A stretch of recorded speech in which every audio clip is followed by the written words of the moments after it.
ನಮಸ್ಕಾರ ಸ್ನೇಹಿತರೆ, ತಾಯಿಯ ಯೂಟ್ಯೂಬ್ ಚಾನಲ್ಗೆ ತಮ್ಮೆಲ್ಲರಿಗೂ ಆತ್ಮೀಯ ಸ್ವಾಗತ. ಸ್ನೇಹಿತರೆ, ಇದೇ ವಿಡಿಯೋದಲ್ಲಿ ಶಶಿಕಲಾ ಎಂಬತಕ್ಕಂಥವ್ರು ಕಮೆಂಟ್ ಮಾಡಿದ್ದಾರೆ.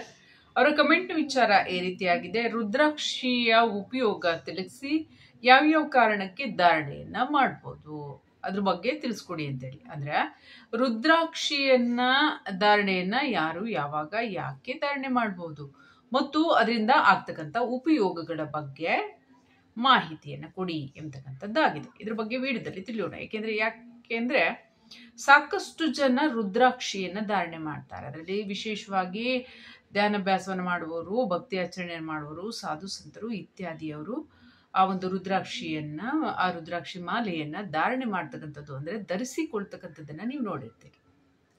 ಈಗ ಇದ್ರ ಬಗ್ಗೆ ವಿಡಿಯೋದಲ್ಲಿ ತಿಳಿಯೋಣ. ಪಂಚಮುಖಿ ಆಗಿರ್ಬೋದು, ಅಷ್ಟಮುಖಿ ಆಗಿರ್ಬೋದು, ರುದ್ರಾಕ್ಷಿಗಳನ್ನ ನೀವು ನೋಡೇ ಇರ್ತೀರ. ಅವುಗಳ ಫಲ ಅಷ್ಟರ ಮಟ್ಟಿಗೆ ಲಭ್ಯ ಆಗತ್ತೆ ಅನ್ನೋದು ಕೂಡ ಕೇಳಿದ್ದೀರ. ರುದ್ರ ಅಕ್ಷಿ, ರುದ್ರ ಅಂದ್ರೆ ಶಿವಪ್ಪ, ಅಕ್ಷಿ ಅಂದ್ರೆ ಕಣ್ಣು. ರುದ್ರಾಕ್ಷಿ, ಆ ಕಣ್ಣಲ್ಲಿ ನೀರು ಬಂತು, ಆ ಸಂದರ್ಭದಲ್ಲಿ ಇದು ಉತ್ಪನ್ನ ಆಗಿದೆ, ಈ ಗಿಡ ಉತ್ಪನ್ನ ಆಗಿದೆ ಎಂಬತಕ್ಕಂಥದ್ದು. ಒಟ್ಟಾರೆಯಾಗಿ ಟೋಟಲ್ ಆಗಿ ಈ ಒಂದು ರುದ್ರಾಕ್ಷಿ ಎಂಬತಕ್ಕಂಥದ್ದು ಶಿವಪ್ಪನೊಂದಿಗೆ ನೇರ ಸಂಪರ್ಕ, ಶಿವಪ್ಪನೊಂದಿಗೆ ನೇರವಾದಂತಹ ಒಂದು ಕನೆಕ್ಟಿವಿಟಿಯನ್ನ ಹೊಂದಿದೆ ಈ ರುದ್ರಾಕ್ಷಿ. ಹಾಗಾಗಿ ಅದರಲ್ಲಿ ಮೂಲದಲ್ಲೇ ಸಾತ್ವಿಕ, ಸಕಾರಾತ್ಮಕ ಮತ್ತು ಅಮೃತ ಸಮಾನ ಗುಣಲಕ್ಷಣಗಳು ಇದೆ. ಹೀಗಿದ್ದಾಗ ಇದನ್ನ ಯಾರ್ಯಾರು ಧಾರಣೆಯನ್ನ ಮಾಡ್ಕೋಬಹುದು, ಯಾವಾಗ ಧಾರಣೆಯನ್ನ ನೀವು ಮಾಡ್ಕೋಬಹುದು? ಸ್ತ್ರೀಯರಾಗಿದ್ದಂಥ ಸಂದರ್ಭದಲ್ಲಿ ಅಶುಚಿತ್ವದ ಸಂದರ್ಭದಲ್ಲಿ ಆಗೋದಿಲ್ಲ, ಪತಿ ಪತ್ನಿ ಒಟ್ಟಿಗೆ ಇರ್ತಕ್ಕಂಥ ಸಂದರ್ಭದಲ್ಲಿ ಆಗೋದಿಲ್ಲ, ಮಕ್ಕಳು ಡೆಲಿವರಿ ಆಗ್ತಕ್ಕಂಥ ಸಂದರ್ಭದಲ್ಲಿ, ಅಶುದ್ಧ ಸಂದರ್ಭದಲ್ಲಿ ಆಗೋದಿಲ್ಲ. ಹಾಗೆಯೇ ಯಾರು ಸತ್ತೋದ್ರೆ ಶಕುನಗಳು ಅಂತ ಇರ್ತವೆ, ಏನು ಮನೆಯಲ್ಲಿ ಸೂತಕ ಅಂತ ಇರುತ್ತೆ, ಆ ರೀತಿಯಾಗಿ ಆಗೋದಿಲ್ಲ. ಯಾರಾದರೂ ಹೊಡೆದಾಡೋದು ಮನೆಯಲ್ಲಿ ಈ ಒಂದು ವಾಸನೆಯಿಂದ ಕೂಡಿರ್ತಕ್ಕಂಥ ಸ್ಥಿತಿಗತಿಗಳನ್ನ ಮನೆಯಲ್ಲಿ ನಿರ್ಮಾಣ ಮಾಡ್ತಾರೆ. ಅದು ಹಾಲಾಗಿರ್ಬೋದು, ಮೊಸರಾಗಿರ್ಬೋದು, ಈರುಳ್ಳಿ ಬೆಳ್ಳುಳ್ಳಿ ಆಗಿರ್ಬೋದು, ಇನ್ನಿತರ ಮಾಂಸ ಆಹಾರಾದಿಗಳಾಗಿರ್ಬೋದು, ಇನ್ನಿತರ ಬೇಕರಿ ಯಾವುದೇ ಆಗಿರ್ಬೋದು, ಒಟ್ಟಾರೆಯಾಗಿ ಅದರಲ್ಲಿ ದುರ್ಗಂಧ ಉತ್ಪನ್ನ ಆಗ್ತಕ್ಕಂಥದ್ದು. ಅದು ಗ್ಯಾಸೇ ಆಗಿರ್ಬೋದು, ಯಾವುದು ಗ್ಯಾಸು, ಸಿಲಿಂಡರ್ ನೀವು ತರ್ತಿರಲ್ಲ ಅದೇ ಆಗಿರ್ಬೋದು. ಒಟ್ಟಾರೆಯಾಗಿ ಹಾನಿಕಾರಕ, ಅದರಲ್ಲಿ ಅಶುದ್ಧ ಶಕ್ತಿಯನ್ನ ಆಕರ್ಷಿಸುವ, ಅಂದ್ರೆ ಹೊರಗಡೆಯಿಂದ ಅಶುದ್ಧ ಶಕ್ತಿಯನ್ನ ಆಕರ್ಷಿಸುವ ಸ್ಥಿತಿಗಿರಬಾರ್ದು. ಆ ರೀತಿ ಬೇಕಾದಷ್ಟು ಉದಾಹರಣೆಯನ್ನ ತಗೊಳ್ಳಿ. ಅಂಥದ್ದೆಲ್ಲ ಏನ್ ನಿರ್ಮಾಣ ಆಗತ್ತೆ, ಆಗ ಯಾವ್ಯಾವ್ದನ್ನ ಆಚರಣೆ ಮಾಡಬಾರ್ದು ಮನೆಯಲ್ಲಿ ಅಂತೇಳಿ. ಒಟ್ಟಾರೆಯಾಗಿ ದುಷ್ಟಶಕ್ತಿಗಳನ್ನ ಮನೆಗೆ ಆಕರ್ಷಿಸಿದಂತೆ, ಅಂದ್ರೆ ಯಾವುದು ಉತ್ಪನ್ನ ಆಗುತ್ತೆ ಅದರಿಂದ ಈ ಮನುಷ್ಯ ಜೀವಕ್ಕೆ, ದೇಹಕ್ಕೆ ರೋಗ ರುಜಿನಿ, ಮಾನಸಿಕ ಸಮಸ್ಯೆ, ಜೀವನದ ಸಮಸ್ಯೆ ತರ್ತಕ್ಕಂತಹ ಘಟನೆಗಳೇನ್ ನಡೀತೆ ಅಂತ ಸಂದರ್ಭದಲ್ಲಿ ಈ ಒಂದು ರುದ್ರಾಕ್ಷಿ ಮಾಲೆಯನ್ನ ಧಾರಣೆ ಮಾಡ್ತಕ್ಕಂಥದ್ದನ್ನ ತ್ಯಜಿಸ್ಬೇಕು. ಅಂದ್ರೆ ಧಾರಣೆಯನ್ನ ಆ ಸಂದರ್ಭದಲ್ಲಿ ಮಾಡಬಾರ್ದು. ಒಟ್ಟಾರೆಯಾಗಿ ಟೋಟಲಿ ಅಶುಚಿತ್ವದ ಸಂದರ್ಭದಲ್ಲಿ ಗಂಡ್ಮಕ್ಳಾಗಿರ್ಬೋದು, ಹೆಣ್ಮಕ್ಳಾಗಿರ್ಬೋದು. ಗಂಡ್ಮಕ್ಳಾದ್ರೆ ಅವ್ರದ್ದೇ ಆದಂಥ ವಿಧಾನ, ಇದು ಏನೇನ ಇರುತ್ತಲ್ವಾ, ಯಾವ್ಯಾವ್ದು ಆಚರಣೆಗಳು, ಕಲುಷಿತ ನಡೆ ನುಡಿ ಇತ್ಯಾದಿ ಎಲ್ಲ ಇರುತ್ತೆ. ಅಂತ ಆಚರಣೆಗಳಲ್ಲಿ ಅವಶ್ಯವಾಗಿ ಈ ಸ್ಮಶಾನ ಜಾಗಗಳಿಗಾಗಿರ್ಬೋದು, ಅಥವಾ ಯಾರು ಸುತ್ತೋಗ್ತಕ್ಕಂಥದ್ದಾಗಿರ್ಬೋದು, ಸೂತಕ ಇತ್ಯಾದಿ, ಮಕ್ಕಳು ಹುಟ್ಟತಕ್ಕಂಥ ಜಾಗಗಳಿಗೆ, ಇಲ್ಲೆಲ್ಲ ಹೀಗೆ ಅದನ್ನ ನೀವು ಧಾರಣೆ ಮಾಡಿಕೊಂಡು ಹೋಗುವಂತಿಲ್ಲ. ಯಾವಾಗ ನೀವು ಆ ಒಂದು ಮಾಲೆಗೆ ಮಂತ್ರಶಕ್ತಿಯನ್ನ ತುಂಬಿದ್ದರೆ, ಜಪವನ್ನ ಮಾಡಿದ್ದರೆ, ಅಥವಾ ಸಿದ್ಧಿ ಶಕ್ತಿಯ ಕಾರಣಕ್ಕೋಸ್ಕರ ಅದನ್ನ ಬಳಸಿ ನೀವು ಜಪ ಮಾಡಿದ್ದರೆ ಮಣಿಯನ್ನ, ಹಾಗಾದ್ರೆ ನಮಗ್ ರಕ್ಷಣೆ ಬೇಡವಾ? ಅಲ್ಲೆಲ್ಲ ನಾವು ಹೋಗ್ಬೇಕಾದ್ರೆ ನಾವು ಹಾಕೋಬೇಕು, ನಮಗ್ ರಕ್ಷಣೆ ಬೇಡವಾ ಅಂತ ಕೇಳಿ, ಹೆಚ್ಚಿನ ಶಕ್ತಿ, ಹೆಚ್ಚಿನ ಪ್ರಮಾಣವನ್ನ ನೀವು ಅಲ್ಲಿಗೆ ತಗೊಂಡೋದ್ರೆ ನಿಮಗೆ ಬಾಧೆನೆ. ನಿಮ್ಮ ರಕ್ಷಣೆಗೆ ಏನ್ ಬೇಕು? ಈಗ ನಮ್ಮ ಜಗತ್ತಿನಲ್ಲಿ ಇರ್ತಕ್ಕಂಥ ಮನುಷ್ಯ ಕುಲವನ್ನ ನೋಡಿ, ಯಾರ ಹತ್ರನೂ ರುದ್ರಾಕ್ಷಿ ಇಲ್ಲ ಅಂದ ಮಾತ್ರಕ್ಕೆ ಸತ್ತೋಗಿಲ್ಲ, ಯಾರನ್ನು ಬದುಕಿದ್ದಾರೆ. ಹಾಗಾಗಿ ರುದ್ರಾಕ್ಷಿಯಿಂದಾನೇ ನೀವು ಜೀವಿತ ಉಳ್ಕೋತೀರಿ, ರುದ್ರಾಕ್ಷಿಯಿಂದಾನೇ ನಿಮಗೆ ರಕ್ಷಣೆ ಸಿಗುತ್ತೆ. ಆ ಮನಸ್ಥಿತಿಗೆ ಇರಬಾರ್ದು. ಭಗವಂತನ ರಚನೆಯಲ್ಲಿ ಜೀವಿಗಳಲ್ಲಿ ಪುಣ್ಯ ಇದ್ದರೆ, ಒಳ್ಳೆತನ ಇದ್ದರೆ ರಕ್ಷಣೆ ಸಿಗುತ್ತೆ. ಪುಣ್ಯ ಇಲ್ಲದೆ, ದೂಷಿತತೆ ಇದ್ದರೆ, ಪಾಪಕೃತ್ಯಗಳಿದ್ದರೆ ರುದ್ರಾಕ್ಷಿ ಹಾಕಿದ್ರೂ ರಕ್ಷಣೆ ಸಿಗೋದಿಲ್ಲ. ಹಾಗಾಗಿ ರುದ್ರಾಕ್ಷಿಯ ಮಹತ್ವ ಸಕಾರಾತ್ಮಕವಾಗಿರ್ತಕ್ಕಂಥದ್ದು. ಈಗ ಅದನ್ನ ಒಂದು ಶ್ರೇಷ್ಠತೆಯನ್ನ ಮಾಡ್ಕೊಂಡಿದ್ದಾರೆ, ಶ್ರೇಷ್ಠ ನಿರ್ಮಾಣ ಮಾಡ್ಕೊಂಡಿದ್ದೀರಿ. ಅದಕ್ಕೆ ಮಂತ್ರ ಜಪ ಹೇಳಿದ್ದೀರಿ, ಭಗವಂತನ ಆರಾಧನೆ ಮಾಡಿದ್ದೀರಿ, ಭಗವಂತನ ಸ್ಮರಣೆ ಮಾಡಿದ್ದೀರಾ ಅದನ್ನ ಇಟ್ಕೊಂಡು, ಅಥವಾ ಅದಕ್ಕೆ ಪೂಜೆ ಕೈಕರ್ಯಾದಿಗಳನ್ನ ಮಾಡಿದಿ ಈ ಶಕ್ತಿಯನ್ನು ತುಂಬಿದ್ದೀರಾ ಅಂತ ಇಟ್ಕೊಳ್ಳಿ. ಆ ಶಕ್ತಿನೂ ಕೂಡ ನೀವು ಕಲುಷಿತಗೊಳಿಸಬಾರ್ದಲ್ವಾ? ಆ ಶಕ್ತಿನ ತಗೊಂಡೋಗಿ ಎಲ್ಲೆಲ್ಲ ಇದು ಮಾಡೋಕ್ಕಾಗತ್ತೆ. ಈಗ ನೀವೇ ಸ್ನಾನ ಮಾಡಿದ್ದೀರಾ, ನಿಮ್ಮನೆಯಲ್ಲೇ ತಗೊಂಡು ಬಂದ್ಬಿಟ್ಟು ನಿಮ್ಮನೇಲಿ ಸೇವನೆ ಮಾಡ್ತಕ್ಕಂಥ ಆಹಾರನೇ ಚೆಲ್ಲಿದ್ದಾರೆ ಅಂತ ಇಟ್ಕೊಳ್ಳಿ. ಕಾಳು ತರಕಾರಿ, ಈ ಸಸ್ಯ ಅಂದ್ರೆ ಹಸುರು ಏನೋ ಸೊಪ್ಪು ಇತ್ಯಾದಿ ಗ್ರೀನು ಅದೆಲ್ಲ ಚೆಲ್ಲಿದ್ದಾರೆ. ಕುತ್ಕೊ ಅಂದ್ರೆ ನೀವು ಬಿಳಿ ಬಟ್ಟೆ ಹಾಕೊಂಡಿರಿ ಅನ್ಕೊಳ್ಳಿ, ಒಳ್ಳೆ ಐರನ್ ಮಾಡ್ಕೊಂಡು ನೀಟಾಗಿ ಬಿಳಿ ಬಟ್ಟೆ ಹಾಕೊಂಡಿದ್ದೀರಿ ಅಂತ ಇಟ್ಕೊಳ್ಳಿ. ಆಗ ನೀವು ಸ್ನಾನ ಮಾಡ್ಕೊಂಡು ಬಂದಿರ್ತೀರ, ಶುದ್ಧವಾಗಿರ್ತೀರ, ನೀವು ಹೋಗ್ಬಿಟ್ಟು ಅಲ್ಲಿ ಕೂತ್ಕೋಪ್ಪ ಅಂದ್ರೆ ಕೂತ್ಕೋತೀರಾ? ಅದೇನಾಗಿಲ್ಲ ಅನ್ಕೊಳ್ಳಿ, ತರಕಾರಿ ಇದೆಲ್ಲ ಚೆನ್ನಾಗೇ ಇದೆ, ಕೂತ್ಕೋತೀರ ನೀವಲ್ಲಿ? ನಂಗೆ ಕೂರುದಿಲ್ಲ ಅಂತೀರ. ಹಾಗೆ ಅಶುದ್ಧ ಇದ್ದ ಜಾಗದಲ್ಲಿ ನೀವು ಕೂತ್ಕೋತೀರಾ? ಈಗ ನಾಯಿ ಇತ್ಯಾದಿಗಳು ವಾಸ ಮಾಡಿರ್ತಾವೆ, ಅಲ್ಲೆಲ್ಲ ಈಗ ಕೆರ್ಕೊಂಡು ರೋಮ ಬೀಳ್ಸಿರ್ತಾವೆ, ಇಷ್ಟು ಮಾಡಿರ್ತಾವೆ, ಅಥವಾ ಇನ್ನೇನಾದ್ರು ಗಲೀಜ್ ಬಾಯಲ್ಲಿದ್ದು ವಾಂತಿ ಮಾಡಿರ್ತೆ, ಏನೋ ಒಂದು ಗಲೀಜಾಗಿರುತ್ತೆ, ಕೂತ್ಕೋತೀರಿ ನೀವು ಸ್ನಾನ ಮಾಡ್ಕೊಂಡು ಮಾಡಿ ಶುದ್ಧ ಇರ್ತೀರ ಅನ್ಕೊಳ್ಳಿ.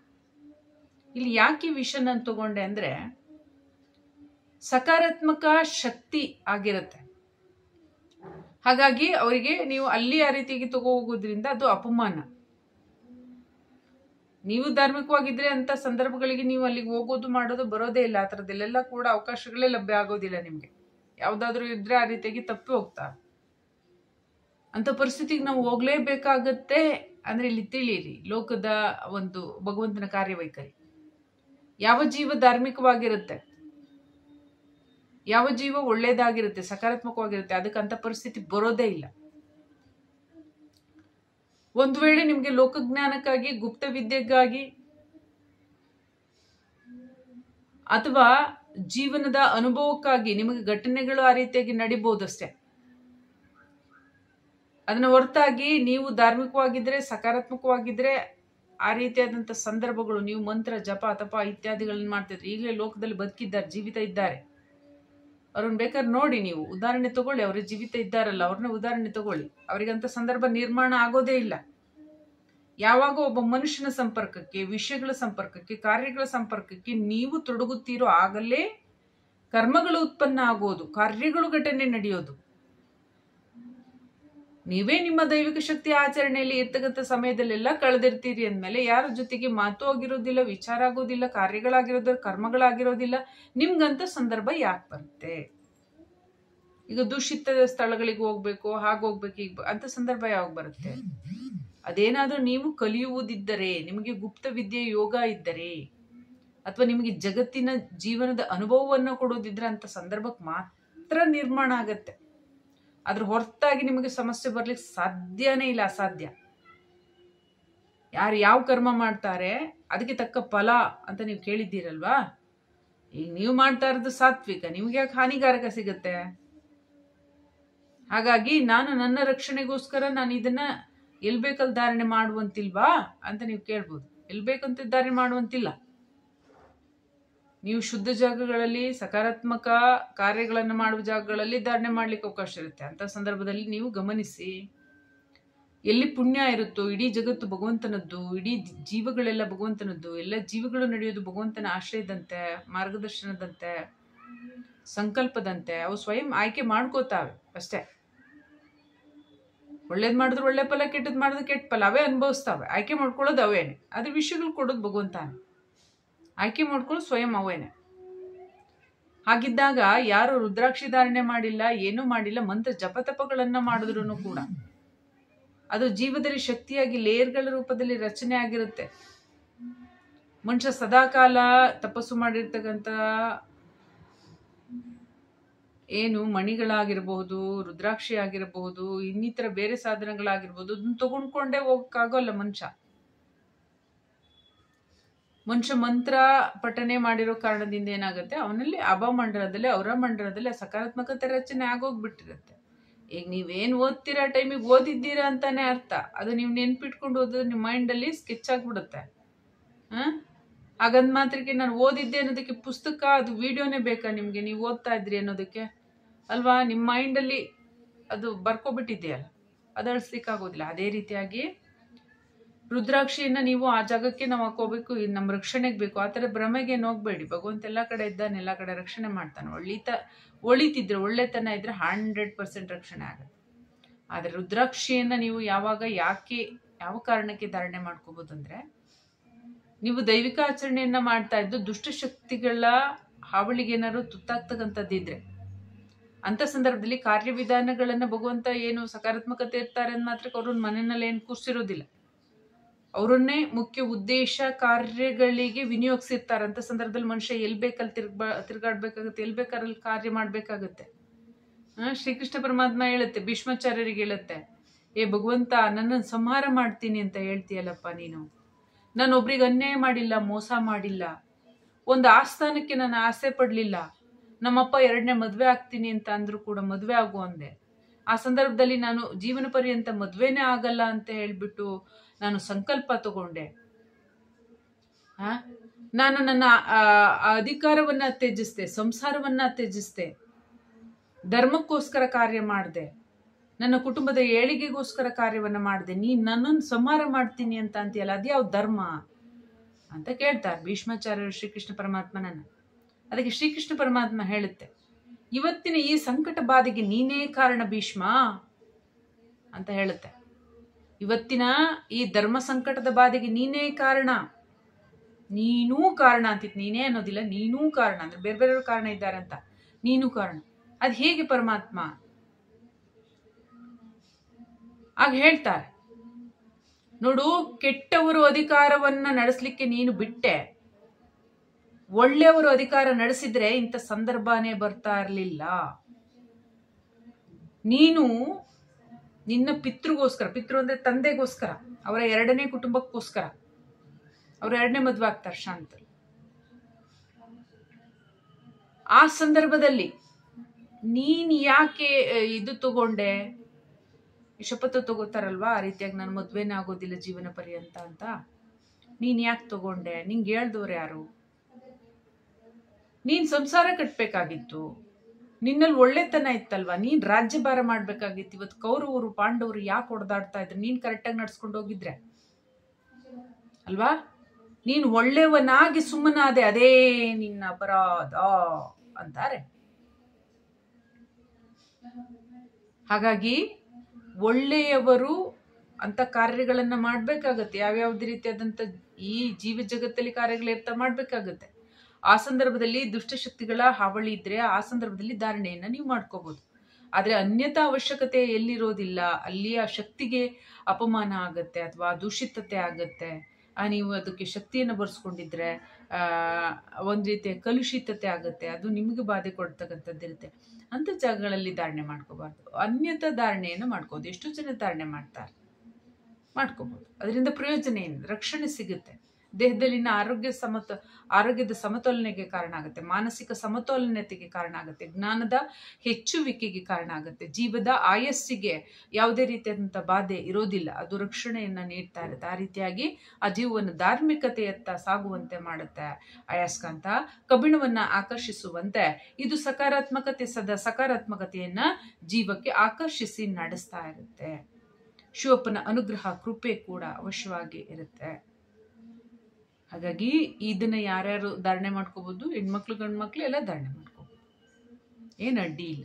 ಅದಂತ ಸಂದರ್ಭಗಳನ್ನು ಹೊರತುಪಡಿಸಿ, ನಾನು ವಿಡಿಯೋದ ಪ್ರಥಮದಲ್ಲಿ ಹೇಳ್ದೆ ಅಲ್ವಾ, ಆ ಸಂದರ್ಭ ಮಕ್ಕಳು 2 ಮಾಡ್ತಾವೆ, ರಿಸಸ್ಗೆ ಹೋಗ್ತಾವೆ, ಅವಕ್ಕೆ ಇದು ಶುದ್ಧತೆ ಬಗ್ಗೆ ಇನ್ನೂ ಗೊತ್ತಿಲ್ಲ, ಕಾನ್ಶಿಯಸ್ ಇಲ್ಲ ಅವಕ್ಕೆ, ಮಕ್ಕಳಿಗೆ ಆಗ ಬೆಳೀತಾ ಇರ್ತಾವೆ. ಅವಕ್ಕೆಲ್ಲ ಹಂಗೆ ಹಾಕ್ಬಾರ್ದು, ಆ ರೀತಿಯಾಗಿ ಧಾರಣೆ ಮಾಡ್ಬಾರ್ದು. ಮಕ್ಕಳಿಗೆ ಆ ಕೊರಳಿಗೆ ಒಂದು ಕಟ್ತೇವೆ, ಆ ಕಟ್ಟಿ ರಕ್ಷಣೆಗಾಗುತ್ತೆ.